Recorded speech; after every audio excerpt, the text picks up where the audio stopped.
Senator Jonathan Martin said he was not aware of any health and safety issues in the Florida prison system regarding AC and rejected a $582 million proposal to install air conditioning in all Florida prisons, asking, quote, "Is it worth the investment?" Democratic Arizona Representative Annalise Ortiz, who has served on the state's Independent Prison Oversight Commission and has advocated for adding AC to jails, said, "We hear a lot of people say if they couldn't do the time, they shouldn't have done the crime, and that mentality is really frustrating. It's very counterproductive that some of my colleagues do not see this as a priority." I think Ortiz gets it absolutely right. I mean, this issue, again, I mentioned I used to work on criminal justice reform policy, and when we would talk to people on the phone and voters about mandatory minimum sentencing and how long somebody should stay in prison, you would hear this on the phone all the time with voters. Well, if they can't do the time, they shouldn't have done the crime. But you're going, I'm asking you how much time for this crime, and they don't know.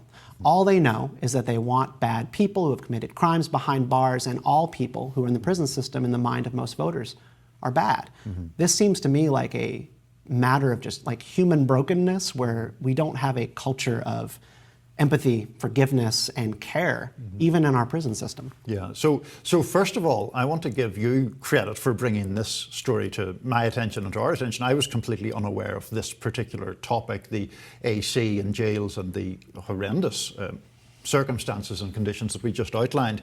And I do agree with you that it is criminal justice reform, and prison reform in particular, is enormously difficult to move forward politically, because anytime you suggest it, the argument is always that you're being soft on crime, that you're coddling criminals, and inevitably there will be an example found of some person in perhaps a prison like the ones that we're discussing who has committed some truly heinous crime.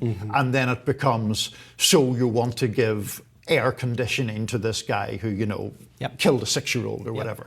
And then you get stuck. And I think the thing that many people do find frustrating is the nature of what we're describing there sort of short circuits things that would clearly be to society's benefit, not only in terms of prison conditions, but in terms of, for example, rehabilitating people who have served time in prison and are then released. All of those topics get kind of lost. Yeah, the recidivism rate for people who go through the prison system is not helped. You are sending out people who have been traumatized, abused, raped multiple times, and in many ways tortured when you're talking about the hot and cold conditions inside these dilapidated prisons. And then you're sending them back out into the community and going, all right, do good out there. And they're not going to do good out there at all. We don't have a system that sets people up for success. And again, people always imagine the child killer in prisons, but they don't want to talk about Jerome Murdoch in Rikers, who died in 2014.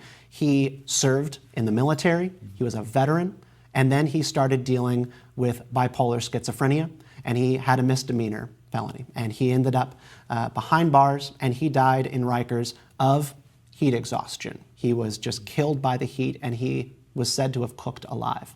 And this is happening in Texas to 14, 16 people a year.